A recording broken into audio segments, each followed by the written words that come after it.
Hey, this is Brian Hegney, Instructor of Game Design at High Point University. This is the second Blueprint Communication video, and I just want to take a moment to talk about how we can communicate through these two blueprints together. When, for instance, let's say in this case, this particular platform is over here, and there's maybe 20 doors, 20 platforms, and you don't want the fire to flame up for each one, right? You only want to communicate with this. Well, this is what I'm going to kind of show here, just a little bit more advanced. And what I'm going to do, well, there's the door. What I want is the platform. What I'm going to do is kind of make a name for the platform and the door BP. I'm going to make two variables, one for the platform, and I'm going to go down and make I think I'm going to make an integer variable, and I'm going to call this door num. It's going to be an integer.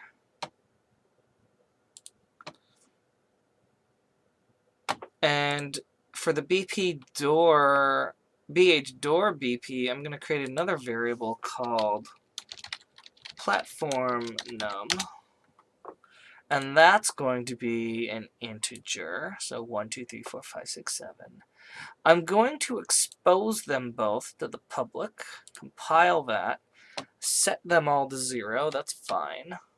Go back to BH platform BP, make sure I expose this door num as a public variable, and you'll recall that means that I'll be able to edit them. Save. Okay, and so now that I've done that, my level editor can actually come in here, and as they're setting this up, what they're going to do is they're going to say, hey, I've got these two things. I want this fire to flame up when this door works. So the door has a platform.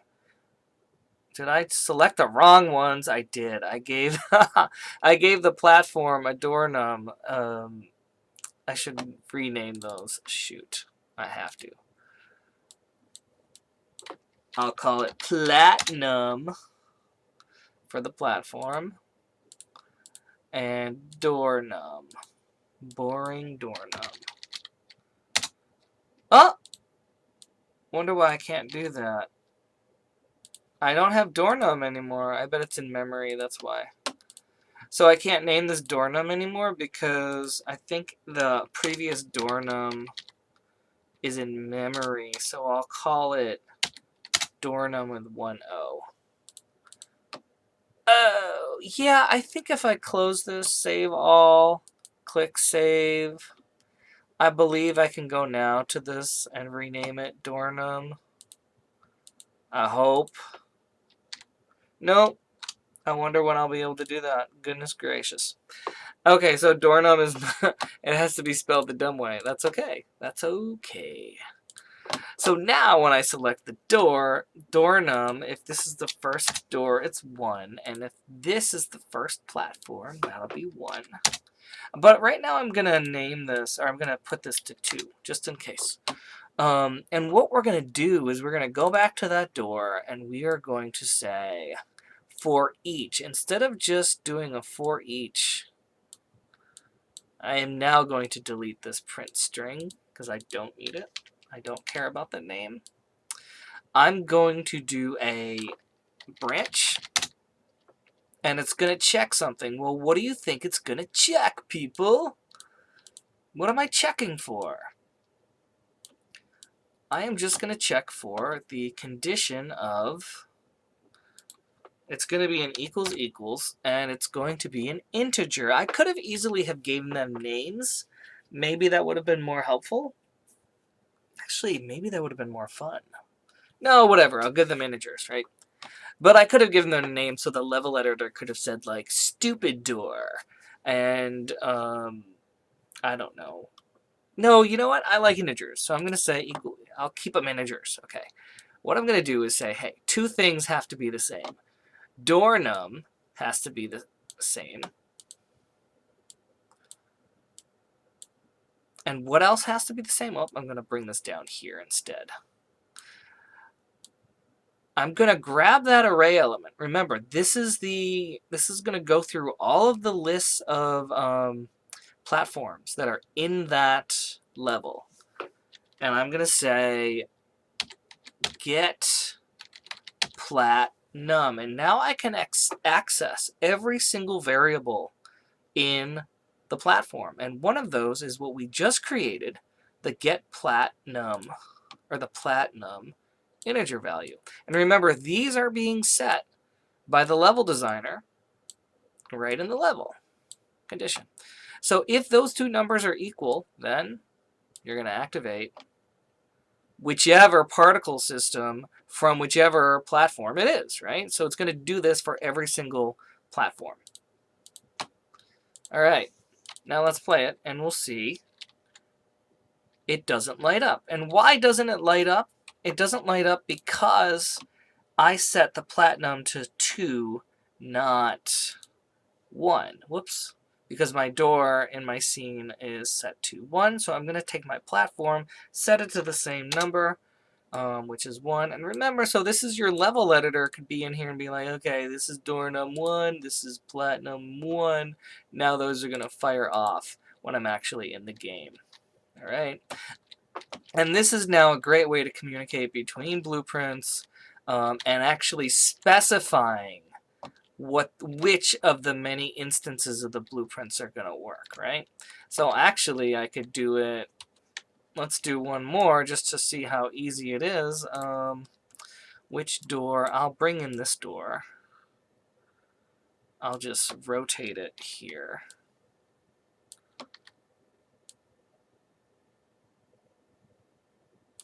Yeah. And I'll give that door num 3.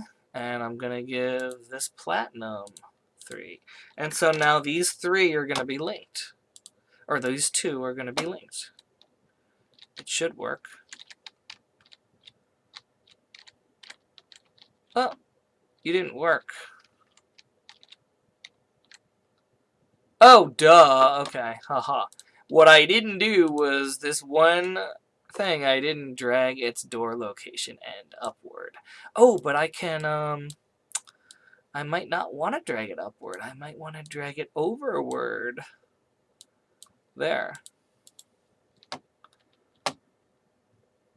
I forgot I could do that. Oh, yeah. See? Now those are all linked. Whoa, look at Okay.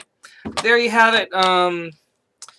You are now set to build a really cool interactive level. You know how to create blueprints. You know how to create moving doors. You know how to set them up dynamically so that you can use the same blueprint and tell it where to move to. And you can add a cool effect to another blueprint, and you can communicate back and forth through these blueprints. One more thing I'm just going to throw at you, like you don't always have to just do moving, right? You can go into, I'm going to go into the, do I want to do this here? Yeah, I'm going to copy this BH door BP. I'm going to duplicate it by right-clicking BH door BP and duplicate it, and I'm going to call it BH spin.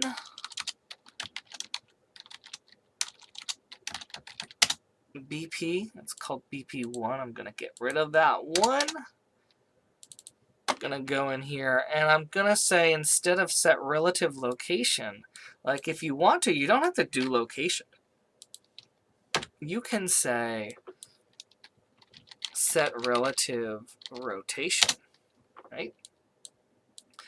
And what you can do is, and so instead of moving something, you could rotate it. And I'm gonna do, just to keep it simple, I'm gonna delete these here and say the return value. Oh, it's not a lerp vector anymore, it's a lerp rotator. So I have to drag down here and say lerp rotator It's a different kind of lerp system, folks. We can still use that alpha 0 to 1, and it'll rotate from 0, 0, 0. Remember, this door is likely rotated already in the zeros. Oh, yeah, rotation 0, 0, 0. And what we might want to do is take 1 second to spin it maybe twice around, and so if each spin is 360, you know, 2 spins would be 720. Let's see if we can do that. I think that should work. I'm not going to communicate with the platform here. I'm just going to do this just so you can see that we can easily use this setup now to, let's do that. Let's see if that works. It might hit me. Woo! Yep, there we go. Cool, right? Ooh. All right. So that's it for this lesson. I'm really hoping you are cooking up some fun things. In the next video, what I'm going to do is show you how to add so much more amazing content to your levels and see what you can do with it. Bye.